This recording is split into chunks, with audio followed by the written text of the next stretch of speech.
അങ്ങനെ നമ്മൾ സമ്മേളന നഗരിയുടെ കച്ചവടം നടക്കുന്ന ആ ഒരു ഏരിയയിലേക്ക്, അല്ലെങ്കിൽ കച്ചവടത്തിന് വേണ്ടിയിട്ട് ഇവിടെ ഇങ്ങനെ ഒരു ഏരിയ ഇവർ തരം തിരിച്ച് വെച്ചിട്ടുണ്ട്. ആ ഏരിയയിൽ മാത്രമേ കച്ചവട സ്ഥാപനങ്ങൾ ഇടാൻ പാടുള്ളൂ.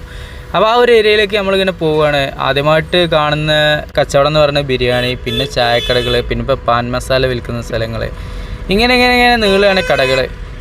നാളെയാണ് ഇവിടെ മെയിനായിട്ടുള്ള പരിപാടി നടക്കുന്നത്. അതുകൊണ്ട് തന്നെ കച്ചവട സ്ഥാപനങ്ങളൊക്കെ തന്നെ കുറേശ്ശെ ഇങ്ങനെ വന്നു തുടങ്ങുന്നതേ ഉള്ളൂ. ഈ ഒരു ഏരിയ മൊത്തത്തിൽ ആളുകളാവും എന്നുള്ളതാണ്, കച്ചവട സ്ഥാപനങ്ങളാകും എന്നുള്ളതാണ് ഇവിടെ നിന്നൊക്കെ നമുക്ക് മനസ്സിലാക്കാൻ സാധിച്ചത്. ആളുകളൊക്കെ തന്നെ ജുബ്ബ ധരിച്ചിട്ട് തൊപ്പി പിന്നെ താടിയൊക്കെ വളർത്തിയിട്ടുള്ള ഒരുപാട് ആളുകളെ നമുക്ക് കാണാൻ സാധിക്കുന്നുണ്ട്.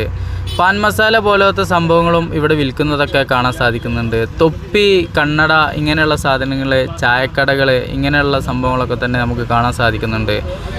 ചില ആളുകൾ ജുബ്ബക്ക് മേലെ കോട്ട് ധരിച്ചിട്ട് വന്നത് കാണാൻ സാധിക്കുന്നുണ്ട്. കാരണം ഒരു ഇളം തണുപ്പ് ഇവിടെ ഇങ്ങനെ ഫീലിംഗ് ചെയ്യുന്നുണ്ട്. ഇതിൽ നിന്നും മാറി ഒരു ഒഴിഞ്ഞ പ്രദേശത്തായിട്ടാണ് ഈ ഒരു സമ്മേളന നഗരി. അതുകൊണ്ടായിരിക്കാം ഒരു തണുപ്പ് ഇങ്ങനെ ഫീലിംഗ് ചെയ്യുന്നത്. അങ്ങനെ നമ്മൾ അത്തർ വിൽക്കുന്ന ഒരാളുടെ അടുത്തേക്ക് ഇങ്ങനെ ചെല്ലുകയാണ്. വിവിധതരം തൊപ്പികളും കാണാം.